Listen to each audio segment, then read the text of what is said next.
Ce matin, j'ai décidé, parce que je suis allé dernièrement, puis je me suis acheté un petit livre de Paul Washer qui s'appelle Les moyens de grâce essentiels. Une petite galette tout petite. Fait que beaucoup de choses que je vais vous sortir ce matin, j'ai aucune prétention. Si c'est génial, ça vient du livre. Si c'est ordinaire, ben peut-être que ça vient de moi. Puis si c'est extraordinaire, ben ça vient de l'esprit. Fait que, mais c'est ça. Donc, je me suis inspiré de ça parce que je trouvais qu'il y avait des éléments qu'on a besoin souvent de revenir à ce que j'appelle à l'essentiel. Et, euh, le premier moyen de grâce essentiel qu'on va voir aujourd'hui, c'est l'écriture. Et on sort, on a terminé la semaine dernière notre 40 jours de jeûne et prière. Et je réalise que suite à tout ça, suite même au témoignage qu'on a entendu la semaine dernière, c'est qu'on a besoin de revenir à l'essentiel pour découvrir justement ce Jésus qui est plus que suffisant. Hein, vous vous souvenez, c'est ce qu'on a mis en avant-plan, que Jésus est plus que suffisant. Et c'est ce qu'on veut vivre. Ce n'est pas ce qu'on vit nécessairement actuellement, parce que des fois, on se regarde aller et on se dit « Oh boys, il y a d'autres choses qui retroussent dans nos vies. Hein? » Mais ce qu'on désire comme croyants ici, puis ce qu'on désire comme Église, c'est de vivre cet aspect-là que Jésus est plus que suffisant. On veut arrêter de le dire avec des mots, on veut le vivre pour vrai. Et donc, je me suis dit, quel meilleur moyen justement que de revenir à ces choses essentielles qui sont ces moyens de grâce. Et donc, au cours des prochaines semaines, on va passer au travers 4 ou 5 moyens de grâce. Et je pense que ça va, en tout cas moi, à la lecture de ce livre-là, mais à la méditation que les textes qu'il y avait, ça m'a emmené à redécouvrir des choses que j'avais l'impression que je savais très bien. Donc, tout d'abord, il faut peut-être définir qu'est-ce que c'est les moyens de grâce. Tu sais, pour nous autres aujourd'hui, on dit « Oh boy, ça date d'il y a longtemps » comme terme, hein, on a l'impression. Mais effectivement, hein, c'était pendant des siècles, l'Église a utilisé cette expression-là pour décrire les moyens ou les dons que le Seigneur Jésus-Christ a donnés à l'Église pour sa sanctification continuelle ou sa croissance dans la sainteté. Donc, c'est les moyens donnés par Dieu afin de grandir, afin d'être de plus en plus semblable à lui. Donc, c'est de cette manière-là. Et des fois, on dit, ah, ouais, il me semble que, tu sais, on devrait passer à autre chose, peut-être. On aime ça, on n'aime pas ça, des fois, revenir aux vieilles affaires. Mais le problème, souvent, on essaie juste de réinventer la roue. Puis un jour, on finit par se dire, ben finalement, ce qui était au départ, ben finalement, c'était ça. Hein, on parle toujours dans l'Église aujourd'hui, on veut revenir à ce qui se passait dans l'Église primitive, on veut revenir au départ. Tu sais. Et pourtant, tu sais, après toutes ces années où on pense qu'on a évolué ou fait les choses mieux, finalement, on veut revenir à ce qui est la base. Donc, je suis désolé, peut-être qu'il y en a qui vont dire, on ne verra peut-être pas grand-chose de nouveau. Si je me marre parler des Écritures, il me semble que je parle souvent des Écritures. J'espère que j'en parle souvent, mais je pense qu'on a besoin de pas juste l'entendre, on a besoin que ça devienne quelque chose de pratique dans nos vies. On a besoin de revenir à ces... On a besoin que les anciens moyens deviennent nos nouveaux moyens, d'une certaine manière. Donc, avant de plonger ce matin dans ce qu'on va regarder ensemble, on va se tourner vers ce grand Dieu. Seigneur Dieu, ce matin, on vient devant toi. Seigneur, on veut juste faire appel à toi. Seigneur, si tu n'es pas là, Seigneur, nos vies perdent tout leur sens. Et Seigneur, on est convaincu que chaque fois qu'on détourne notre regard de toi pour autre chose, on devient dans la confusion. Nos cœurs s'emballent. On fait des mauvais choix. Seigneur, ce matin, ce qu'on veut, c'est se tourner vers toi. On veut que tu prennes toute la place, que tu prennes de plus en plus de place. Seigneur, cette place qui est à toi, qui te revient. Seigneur, ce matin, conduis-nous, guide-nous. Parle, Seigneur, à travers les Écritures, afin que on ne soit pas juste de ceux qui connaissent des choses à propos de toi, mais qu'on soit de ceux qui se laissent transformer par ta parole, Seigneur. Amen. Donc, le premier moyen de grâce qu'on va regarder ce matin, c'est les Écritures.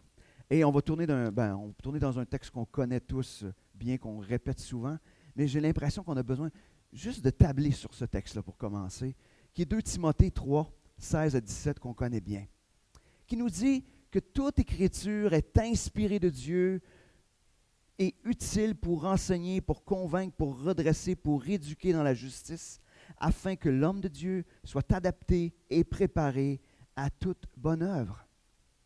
C'est un passage qu'on connaît bien, mais en même temps, ce passage-là nous oblige ce matin à poser ce que j'appelle un geste, une déclaration de foi. Tout d'abord, on a besoin comme croyants d'être convaincus que les Écritures sont inspirées de Dieu. Que toutes les Écritures sont inspirées de Dieu. Toutes les Écritures. Pas juste ce qui fait notre affaire. Pas juste ce qui va dans le sens de ce qu'on aimerait. Toutes les Écritures. Chaque fois qu'on remet en doute les Écritures, tout le reste de l'Évangile, tout le reste de la foi prend le bord. Mais ça veut dire aussi que si toutes les Écritures sont inspirées de Dieu, ça veut dire que Dieu nous parle à travers toutes les Écritures. Ça veut dire que donc que c'est Dieu qui nous parle. Ça veut dire que si c'est inspiré de Dieu, ça veut dire que j'ai besoin de plonger le regard dans les Écritures. Il me semble. Si je crois ça. Et c'est toujours la question que je me pose depuis longtemps, mais si je crois ça, ça va changer quoi? Si je crois que les Écritures sont toutes les Écritures sont inspirées de Dieu, ça va changer quoi? Ça devrait changer quelque chose. Si ça ne change rien, peut-être qu'on met sans doute. Un autre élément, on parle, c'est un grand terme peut-être plus théologique, mais que les Écritures, s'ils sont inspirés de Dieu, on parle qu'à l'origine, ils étaient inhérents, donc sans erreur. L'inhérence des Écritures, donc les Écritures à l'origine, il n'y a pas d'erreur. Est-ce qu'on croit qu'il n'y a pas d'erreur? Parce que des fois, on dit « Ah, ouais, mais... » Non. Est-ce qu'on remet en doute? Des fois, c'est des petites banalités. Puis, des fois, on dit « Ben non, je ne fais pas ça, personne ne fait ça, le chrétien ne fait pas ça. » Mais des fois, on affirme quelque chose qui n'est pas dans les Écritures. Puis là, quelqu'un dit « Ouais, mais la Bible ne dit pas ça. » « Ah, non, mais moi, je crois ça. » Ça veut dire que là, on est en train de dire que ce qui est dans les Écritures, c'est moins bon ou c'est moins vrai que ce que je crois. Et une autre déclaration qu'on doit faire de foi, c'est que les Écritures sont essentielles pour toute notre vie, pour tous les aspects de notre vie. Est-ce que les Écritures sont juste essentielles le dimanche matin?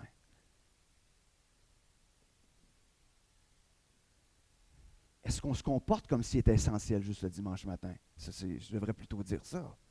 Mais si on croit que c'est essentiel, ça veut dire que n'importe quelle situation, oui, là, vous allez me dire, ouais, mais ça ne parle pas de ça, ça ne parle pas de... Non, c'est pas ça que... Mais est-ce que les principes qui se retrouvent dans les Écritures peuvent nous aider dans tous les aspects de notre vie? Certainement. Plus que certainement, il n'y a rien d'autre qui peut... Donc, trois affirmations, 3 déclarations qui vont changer notre manière d'aborder les Écritures. Est-ce que je crois vraiment qu'ils sont inspirés de Dieu? Est-ce que je crois qu'ils sont sans erreur? Et est-ce que je crois qu'ils sont essentiels en tout ce qui concerne ma vie? Est-ce que je crois ça?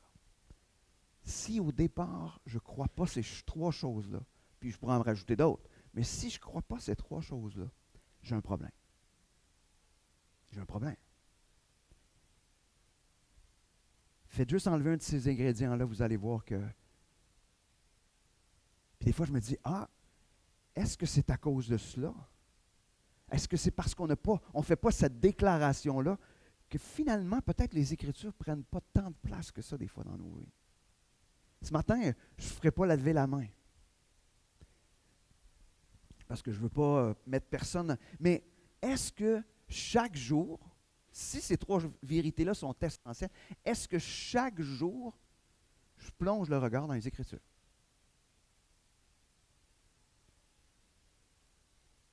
Est-ce que c'est ou non? Je ne sais pas. Mais si ces choses-là sont vraies, il me semble que ça devrait nous conduire à dire, hey, j'en sais pas assez. Seigneur, il faut que tu me parles, faut que je... On devrait continuellement être dans les Écritures. Et là, je ne suis pas en train de parler de temps, hein? Je ne suis pas en train de parler de longueur, je n'ai rien de parler de ça, là. Mais est-ce que chaque jour, on plonge nos regards dans les Écritures? Je vais vous lire quelque chose qui se trouve, c'est rare je fais ça, mais je le trouvais quand même intéressant dans la Confession de foi baptiste de Londres de 1689. C'est rare, je fais des éléments historiques. Il y en a qui ne me connaissent peut-être pas sous cet angle-là, mais moi, j'aime beaucoup l'histoire. Il y avait dans la Confession de foi, ça disait que l'Écriture sainte est la seule règle suffisante, certaine, infaillible de toute connaissance à salut, de foi et d'obéissance, quoique la lumière naturelle, les œuvres de la création et la providence manifestent la bonté de Dieu, sa sagesse et sa puissance de façon à rendre les hommes inexcusables. Elles ne sont pas suffisantes pour donner cette connaissance de Dieu, parce qu'il parle de la nature, et de sa volonté qui est nécessaire au salut. C'est pourquoi il a plu à Dieu de se révéler à plusieurs reprises et de plusieurs manières et de faire connaître sa volonté à son Église. Ensuite, pour que la vérité soit préservée et mieux propagée, et pour que l'Église soit d'autant plus sûrement établie et affermie en face de la corruption de la chair et de la malice de Satan et du monde, il a plu au Seigneur de la mettre tout entière par écrit. Pour cela, l'Écriture sainte est indispensable, Dieu ayant cessé de manifester sa volonté à son peuple comme il l'avait fait jusque-là. Il dit, oui, la nature nous parle d'un créateur, hein, dans le fond, c'est un petit peu ça, mais ce n'est pas suffisant pour nous conduire à salut. C'est suffisant pour nous montrer l'existence de Dieu, mais on a besoin des Écritures. Et Dieu s'est plu à nous donner les Écritures afin qu'on puisse maturer, grandir dans la foi. Imaginez, les Écritures, c'est un cadeau que Dieu vous fait. Le déballez-vous de temps en temps. Hein? C'est sûr que des fois, ça m'emmène personnellement. Donc, comme je vous disais, l'absence de ces trois affirmations-là dans nos vies, hein, si tu te mets à douter que Dieu l'a inspiré, ou tu te mets à croire qu'il y a des erreurs, qu'elle n'est pas suffisante, nous allons chercher nos réponses ailleurs. On va chercher nos réponses ailleurs. Si les Écritures ne répondent pas, on va chercher ailleurs. Est-ce qu'on est rendu même à un point où on va chercher ailleurs avant d'aller chercher dans les Écritures? Est-ce qu'on est rendu à dire, je vais chercher ailleurs, puis si je ne trouve pas ailleurs, je n'ai rien à perdre, je vais aller dans les Écritures. Est-ce qu'on est là? Des fois, on ne dit pas ça. Mais est-ce que, quand on se regarde, je ne suis pas en train de vous pointer personne, je suis capable de me pointer tout seul. Est-ce que c'est ce qui se passe?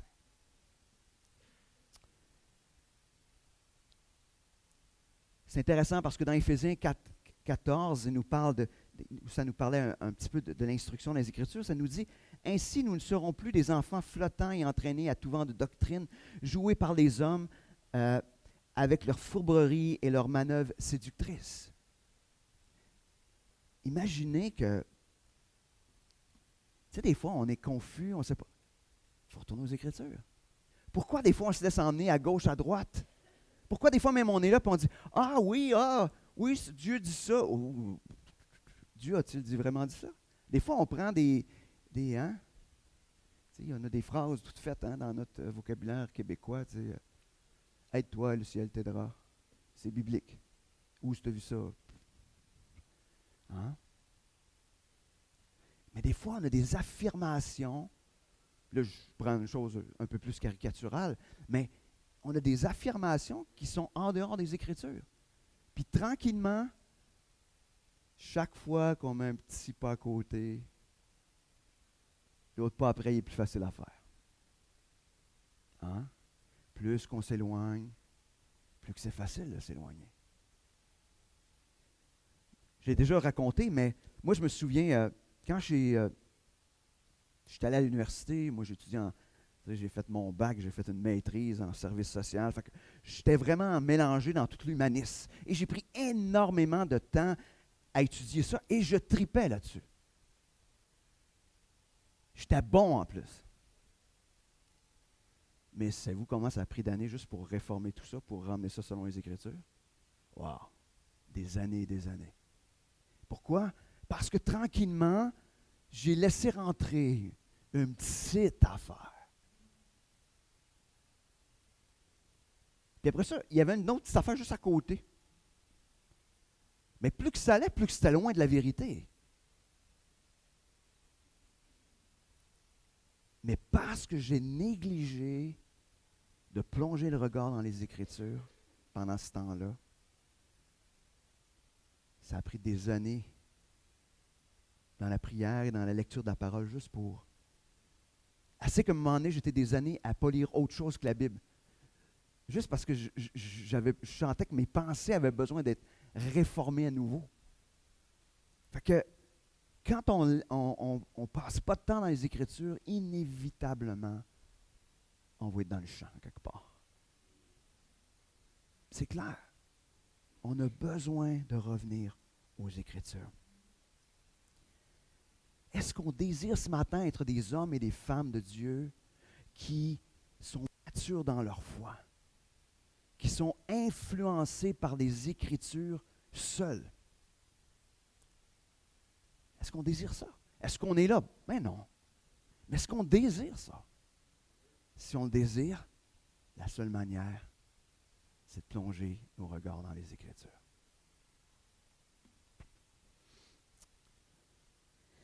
On va s'arrêter à l'aspect de lire peut-être et un peu, on pourrait dire, de l'étude des Écritures. Donc, comment justement les Écritures peuvent être justement ce moyen de grâce-là dans nos vies. Dans Matthieu 4,4, un autre texte qu'on connaît bien, c'est Jésus répondit, il est écrit, l'homme ne vivra pas de pain seulement, mais de toute parole qui sort de la bouche de Dieu.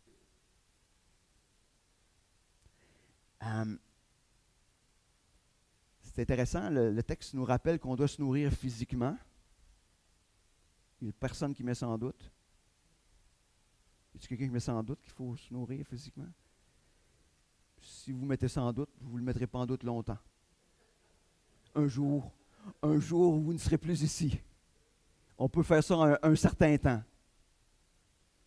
Mais il dit, on doit aussi se nourrir spirituellement de la même manière. Il les met comme deux équivalents. Pas juste de pain, mais aussi de toutes les Écritures. Donc, est-ce que nous sommes convaincus, autant que notre corps a besoin de nourriture physique, que nous avons besoin de cette nourriture spirituelle? Souffrons-nous de troubles alimentaires spirituels? Peut-être.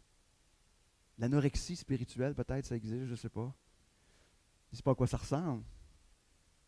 Mais est-ce qu'on... Tu sais, on peut trouver ça drôle, mais est-ce que c'est une réalité? Est-ce que les Écritures ont une place prenante? Et je suis presque à me dire, c'est comme... En général, on pense qu'il faut manger 3 fois par jour. Il y en a qui mangent moins, il y en a qui mangent plus. Selon votre philosophie, là, je ne jurerai pas là-dedans. Mais en général, on mange quelques fois par jour, au moins. Ça voudrait-tu dire que Jésus est en train de nous dire qu'il faut peut-être manger dans les Écritures pas juste une fois? Est-ce qu'il faudrait manger régulièrement? Des fois, ça va peut-être des petites collations. Hein? Puis des fois, ça sera peut-être des repas plus substantiels. Mais est-ce que Jésus est en train de nous dire? Et c'est intéressant dans cette image de manger. Parce que manger la parole de Dieu, c'est la lire. Mais quand on mange, il y a un processus qu'on appelle de digestion. Là, tu sais. Puis finalement, de cette digestion-là, notre corps ramasse tous les nutriments et tout ce qu'il y a de besoin pour se nourrir. Et finalement, ça finit par l'élimination. Mais dans les faits, est-ce qu'on a une lecture qui est juste, on mange, mais on ne digère rien? Ou on mange rapidement, ou peut-être on mange juste de manière comme si on mangeait juste du fast-food, que ça ne fournit pas le nutriment ou ce qu'on a de besoin pour notre corps. On a besoin d'aller au-delà que juste lire. Je vais faire un exercice avec vous autres ce matin. C'est pas dans, je ne l'ai pas là, il n'est pas dans les versets. Fait que j'ai fait une. Fait que, bon, on va se servir du texte que Jean-Sébastien nous a parlé ce matin, dans le psaume 37. OK? Fait que tournons dans le psaume 37. On va prendre les versets 4 et 5. Je vais vous donner un exemple.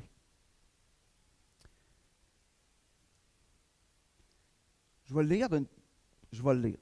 OK? Puis après ça, on va juste le prendre comme si on l'avait lu. OK? On va aller comme dans différentes étapes. Donc, fais de l'Éternel tes délices et il te donnera ce que ton cœur désire. Recommande ton sort à l'Éternel, mets ta confiance en lui et il agira. OK? Puis là, je vais faire une lecture de premier niveau. OK? Fais de l'Éternel tes délices. J'aime Dieu. OK. Il te donnera ce que ton cœur désire. Yes. Je fais de l'Éternel. Hey, j'aime Dieu, fait que je vais avoir ce que je veux, ce que mon cœur veut. OK, là, j'ai un premier niveau.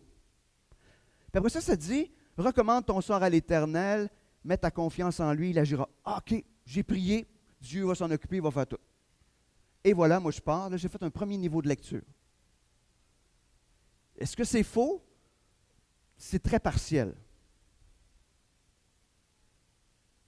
Mais moi, ce que je pense que Dieu nous appelle à faire, c'est de faire ce que j'appelle le deuxième niveau. Si on reprend ce texte-là, là, je n'irai peut-être pas dans tous les détails, et même cet exercice-là, je trouve ça drôle que Jean-Sébastien ait pris ce verset-là parce que pendant cette semaine, j'ai eu ce verset-là, et c'est un verset que je travaillais dessus, puis moi et Carmen, on en a parlé, on a fait l'exercice ensemble. D'ailleurs, ce que je vous suggère, faites-les en couple, faites-les avec un frère, une sœur, il y a quelque chose d'intéressant. Donc, fais de l'Éternel tes délices. Faire de quoi l'Éternel tes délices? Ça veut dire quoi? Ça veut dire quoi? Alors, on va regarder dans d'autres versions, on peut faire ça. Mais quand on fait quelque chose de nos délices, c'est prendre un très grand plaisir dans quelque chose. L'image que je vais vous donner, c'est quand, pour ceux qui sont en couple, puis quand ils se sont mariés, quand Carmen est rentrée, quand on s'est mariés, je l'ai vu arriver, tout autour est devenu sombre. Tout a disparu. Carmen est devenue très lumineuse. Je ne voyais que Carmen. Et tout le reste de la cérémonie s'arrête là, je n'ai vu qu'elle. Demandez-moi pas ce qui s'est passé, j'en ai aucune espèce d'idée. Ben, pendant ce temps-là, je peux dire que j'ai fait de Carmen mes délices. Ça veut dire que de faire de l'Éternel nos délices, ça veut dire que tout autour s'éteint. Il y a juste Dieu. Tu es excité. On a parlé beaucoup pendant le 40 jours du retour au premier amour, mais c'est ça. C'est un plaisir excessif. Je ne vais pas aller trop dans la théologie, je n'ai pas creusé trop loin. On est capable de tout faire ça, là. J'ai rien fait de... Des fois, on a besoin de se discuter avec quelqu'un d'autre pour nous aider à le faire. Continuons. Et il te donnera ce que ton cœur désire. OK. Si je n'ai que d'un regard sur Dieu, puis j'y ai juste wow devant lui, qu'est-ce qu'il y aura dans mon cœur? Parce qu'il ne faut pas oublier d'autres versets dans la Bible qui dit qu'il faut faire attention à notre cœur. Hein? Tortueux par-dessus tout, hein, on voit ça. Ça nous dit de prendre soin de notre cœur. Okay, fait que, il faut que je fasse attention des désirs de mon cœur. Mais là, ce qu'il est en train de dire, c'est si tu fais de l'Éternel tes délices, quels seront les désirs de ton cœur? Je pense que ça va être comme d'y plaire, puis de wow, c'est comme quand j'ai vu Carmen. C'était quoi les désirs de mon cœur? C'était Carmen, tu sais, c'était comme d'être en relation avec elle. C'était comme wow! Mais c'est la même chose. Si je fais de l'Éternel mes délices, les désirs de mon cœur vont être conformes au fait que je fais de l'Éternel mes délices. OK, donc, c'est pas tout ce que je désire là-bas. Non. C'est pas la même chose. OK, on va continuer. Recommande ton sort à l'Éternel, mets ta confiance en lui, il agira. Recommande. Qu'est-ce que c'est recommander? Si je te recommande un film, ça veut dire que je dis, hey, ça c'est un bon film, mets ça dans ta playlist, mets ça en priorité. Il faut que tu le voir ça. Si je te recommande un livre, tu vas dire, hey, lis ça, tu vas vraiment, il est dans ta... Alors, moi, l'image que je vous donne, c'est recommande, ça veut dire que je mets ça dans la to-do list de Dieu. Puis là, il dit ton sort, ça veut dire ta destinée ou ce qui va t'arriver. Okay. C'est genre, je prends ma vie, donc ce qui va s'en venir, puis je transfère ça de ma to-do list, puis je drop ça sur la to-do list de Dieu. Ça va? Êtes-vous d'accord avec ça? Là, je le fais tout seul, mais c'est le fun, c'est quand on le fait à deux ou à trois, puis on s'excite à ça. Ceux qui sont en couple, je vous encourage à le faire le plus souvent possible. Puis si vous êtes seul avec un frère, une sœur, faites-les. OK, je vais continuer parce que je suis juste excité là. Puis ça, il dit, mets ta confiance en lui. Ça veut dire quoi mettre notre confiance? On parle de foi, hein? D'avoir foi. Là, ça veut dire, là, j'ai pris ce qui était sur ma to-do list, puis je l'ai mis dans la to-do list de Dieu. Puis après ça, ça veut dire, ben, fais confiance que c'est sa to-do list qui va s'en occuper. C'est comme... C'est ça qui est le fun, c'est quand on peut répartir nos tâches. Tu sais, quand on peut donner une tâche à quelqu'un d'autre, puis on se dit, pas besoin de m'en soucier, il va s'en occuper. Hein? Ben c'est ça. Ça veut dire, j'ai pris ça, puis j'ai mis ça dans la to-do list de Dieu, puis Dieu va s'en occuper. Fais confiance. Et la promesse, c'est il agira. Je ne sais pas si vous voyez, là, mais on est passé d'un premier niveau de lecture à un deuxième niveau de lecture. Après ça, il y a un troisième niveau à ça. Le troisième niveau, ben, c'est quand je commence à capoter, puis que là, parce que j'en ai parlé avec Carmen, elle me dit, recommande ton sort à l'Éternel. Eh oui, tu as raison. Mets ça sur la to-do list de Dieu. C'est-à-dire que c'est beau de l'avoir, oui, lu d'un premier niveau, mais d'avoir compris, aller plus loin. Mais après ça, c'est qu'est-ce que j'en fais? Comment ça me transforme? Comment je prends cette vérité-là puis que je l'utilise dans ma vie? Je ne sais pas si vous avez remarqué, c'est ça qui fait que c'est important de se partager la parole de Dieu les uns aux autres. Puis de partager ce qu'on a découvert. Parce que les frères et les sœurs, comme Carmen peut l'avoir fait avec moi, ils vont dire, t'as-tu droppé ça sur la to-do list de Dieu? Tu y fais-tu confiance? Oui, OK. Laisse-la aller. Laisse-la aller. Je ne sais pas si vous voyez, mais je suis passé d'une lecture rapide de quelque chose à, il me semble, à quelque chose qui vient me transformer. Quelque chose qui fait du sens dans ma vie. Et ça sert à ça, les Écritures. Puis après ça, ben, tu sais, on peut même aller plus loin. Les versets nous ont touchés, on va l'apprendre par cœur. Afin que l'Esprit vienne juste, quand on commence à s'emballer, recommande ton sort à l'Éternel. Oh, OK.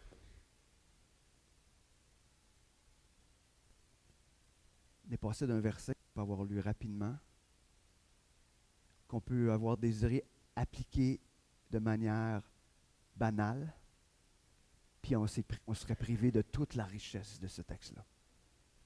Et on a besoin d'aller en profondeur puis d'aller plus loin.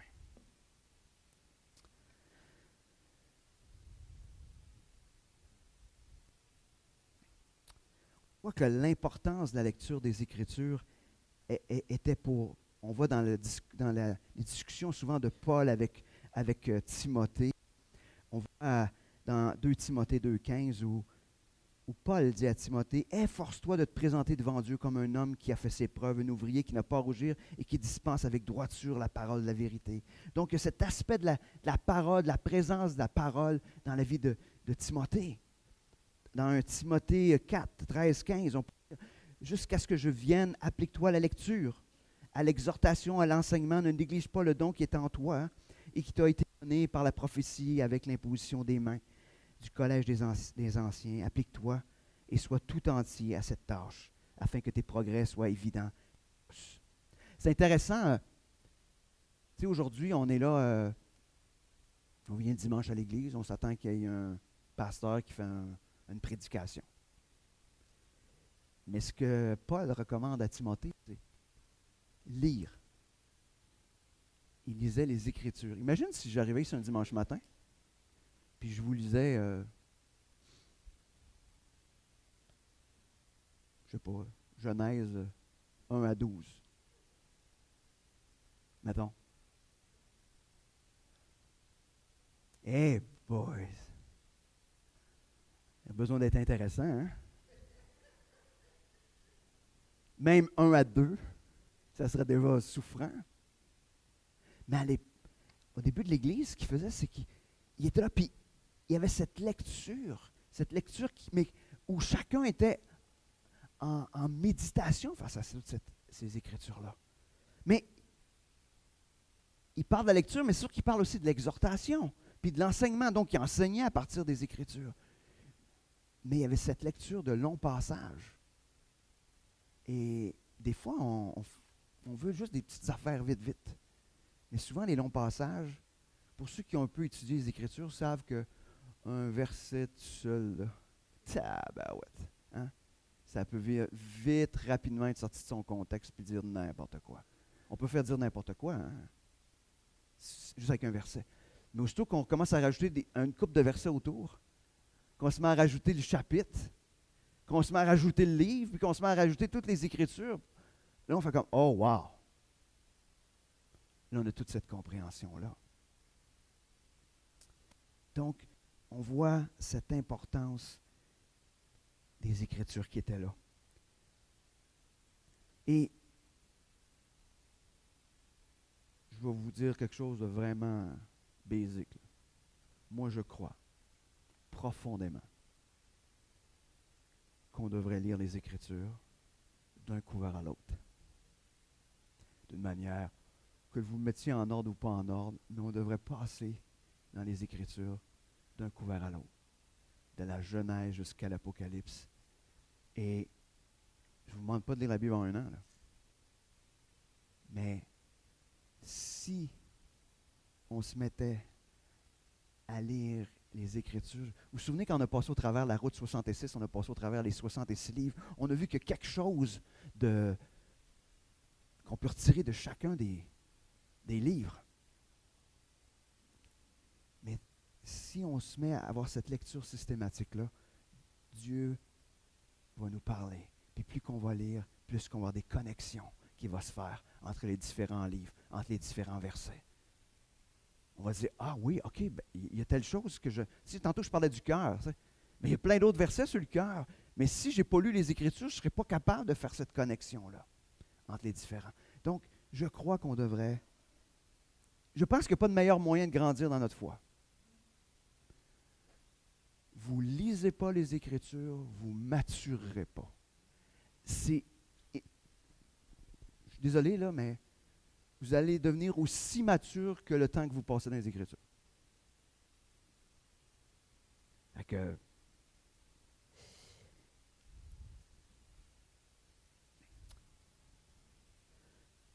donc, le psaume 119, 11, on peut lire « Je serre ta promesse dans mon cœur afin de ne pas pécher contre toi. » Hein, le psalmiste, il lisait les Écritures parce qu'il ne voulait pas pécher contre Dieu. Il voulait marcher dans ce qui était la vérité. Puis serrer, c'est pas juste... J'ai lu ça vite, vite. J'ai lu 2-3 versets vite, vite. Là. Non. Je le serre dans mon cœur. Je le pogne, là, puis je le garde. Je le garde. Là. Tu ne toucheras pas à ça. Je le serre. C'est important.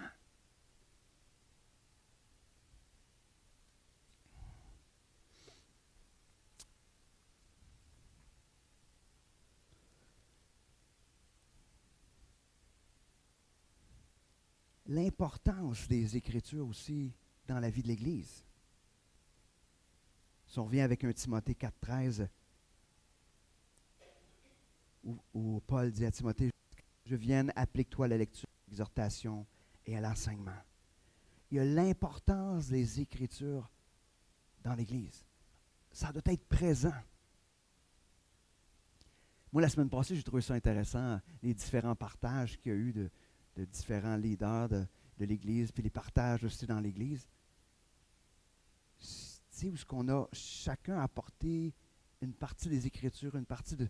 Puis quand on met tout ça ensemble, on est sorti édifié, encouragé. Moi, en tout cas, je regardais ça, puis je disais, « Oh, wow! » Moi, j'étais encouragé. On a besoin que les Écritures prennent toute la place. Pas juste parce qu'il y a quelqu'un en avant qui prêche, mais la place des Écritures partout. Et ça m'emmène même à parler des chants. Claudie, je parle juste à toi. Non. Mais l'importance des Écritures dans notre louange. Est-ce que, puis tu sais, je ne ferai pas le débat, est-ce qu'on doit chanter juste des versets de la Bible ou... non, je n'irai pas là-dedans, mais il y a une chose est claire.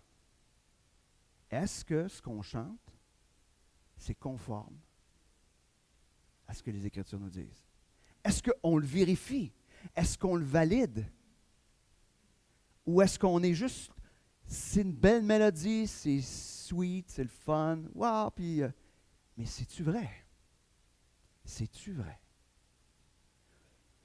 On devrait avoir ce souci-là de la justesse théologique, je vais le dire. On pourrait dire justesse biblique, on va le dire, hein, parce qu'il y en a qui n'aiment pas le mot théologie, là. Mais on devrait avoir ce souci-là. Hein, on connaît, tu sais, Colossiens 3,16, où ça nous dit que la parole de Christ habite en vous avec sa richesse. Instruisez-vous, avertissez-vous réciproquement en toute sagesse par des psaumes, des hymnes, des cantiques spirituels, sous l'inspiration de la grâce, chantez à Dieu de tout votre cœur. La place des Écritures dans la louange. C'est pas... je sais, des fois, je faisais un petit peu cet exercice-là, puis il y a certains chants, des fois, j'ai fait comme « Oh, pas là! » C'est pas... c'est cute. Mais c'est tout.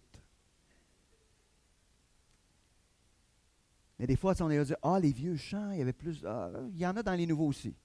Mais, est-ce que je crois qu'on doit aller là, dans les Écritures. Prendre nos chants, et peut-être c'est un exercice qui pourrait être le fun à faire avec l'équipe de louange au complet, tu sais, avec, puis dire, hey, on regarde dessus, sans partir en... une grande discussion théologique, mais pourquoi pas? Pourquoi pas se prendre? Est-ce que c'est conforme? Est-ce que c'est conforme? Et je vais conclure tout simplement avec deux textes. Pourquoi c'est important les Écritures? Je sais que je ne vous ai peut-être pas convaincu, mais parce que il y a un thème central des Écritures, d'un couvert à l'autre. 1 Corinthiens 15, 3, 4 nous dit, « Je vous ai transmis avant tout ce que j'ai aussi reçu.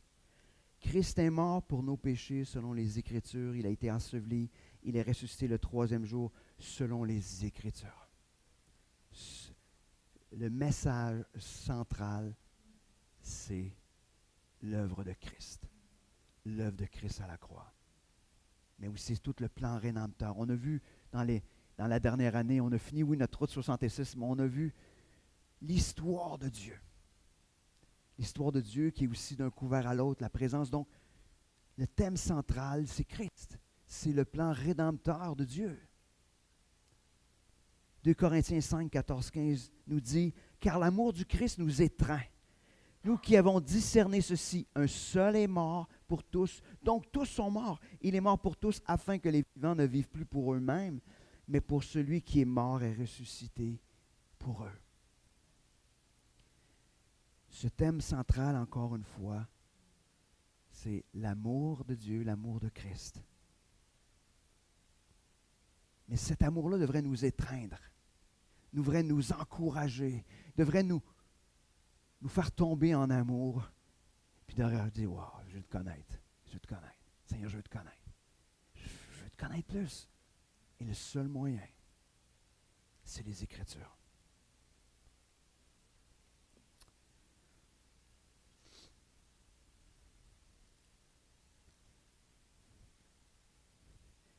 Dans l'Évangile de Jésus-Christ se trouvent toutes les raisons de croire et toutes les incitations à la croissance, à l'endurance, au service et au sacrifice.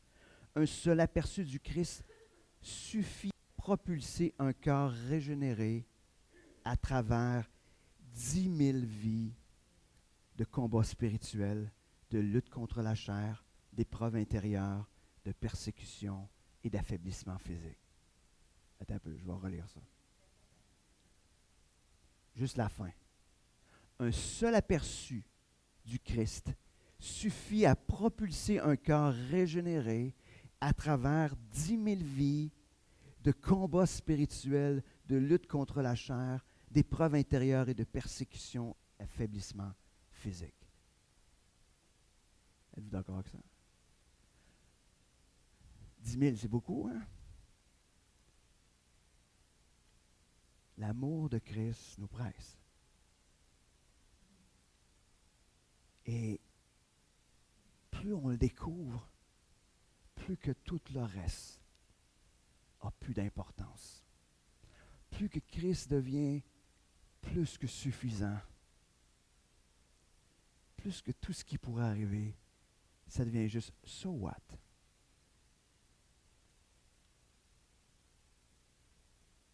Ça devient facile de prendre ce qui est sur notre to-do list qui nous fait capoter, puis de le mettre sur la to-do list du Seigneur, puis de le laisser agir parce qu'on a confiance. Parce que plus qu'on le connaît, plus qu'on le découvre à travers les Écritures, plus qu'on dit « wow ». C'est pas juste le wow de quand j'ai vu Carmen qui descendait l'allée quand on s'est mariés. C'est un wow qui est incommensurable. Puis il devient de plus en plus grand. Il ne devrait pas s'affadir, il ne deviendrait pas tiède. Non, non, ça devrait juste être de plus en plus grand. Et pourquoi que ça devient plus fade? Parce qu'on croit que les Écritures sont toutes suffisantes. On cesse de croire que Dieu nous parle par les Écritures. On cesse de croire ce qui est là. Puis on se met à faire juste un survol des Écritures rapidement, se contentant parfois de messages. Des fois, notre seule lecture de la Bible, c'est ce que le pasteur a dit comme verset dans le dimanche ou dans des messages qu'on a écoutés. Mais on ne s'est pas penché sur la profondeur de ce que Dieu avait pour nous. Donc, remettons les Écritures au centre. Christ est déjà au centre, mais les Écritures nous parlent de Christ. Mais remettons les Écritures qui prennent la place dans nos vies, dans notre vie d'Église aussi. Moi, quand je vous partageais tantôt par rapport à ce passage-là, j'ai réalisé en faisant, que c'est ça qui fait qu'on a besoin des frères et des sœurs. Parce qu'ils peuvent nous dire « Hey, tu te souviens-tu, on a regardé ça ensemble. » On a besoin de ça. Parce que tout seul, on vient... des fois, on ressemble à une poule pas de tête. Moi, ça m'arrive. J'ai besoin de gens qui sont autour de moi et qui me disent « Ah! » Des fois, ça devient même une joke, là, tu sais, entre nous. On se dit « Ah, t'as pas lu ça? Tu m'as pas dit que... » Oui, oui, c'est vrai. OK. Seigneur, on a besoin de ça. On a besoin les uns des autres pour nous encourager. Donc, je vais prier. Et après ça, on aura ce temps où on pourra partager, poser des questions par rapport à ce qu'on a vu ce matin. Seigneur Dieu, merci ce matin pour les Écritures. Merci pour ce cadeau que tu nous as donné à travers les Écritures. Merci de nous parler à travers les Écritures. Merci de ne pas nous avoir abandonnés à nous-mêmes. Seigneur, ramène-nous dans la lecture de ta parole. Ramène-nous à ce plaisir de te découvrir dans toute la simplicité, Seigneur. Seigneur, afin que les Écritures ne soient pas juste un exercice intellectuel parce qu'on a lu, mais plutôt ta parole qui nous transforme. Seigneur, merci. Merci ce matin une fois. Et viens raviver ce premier amour.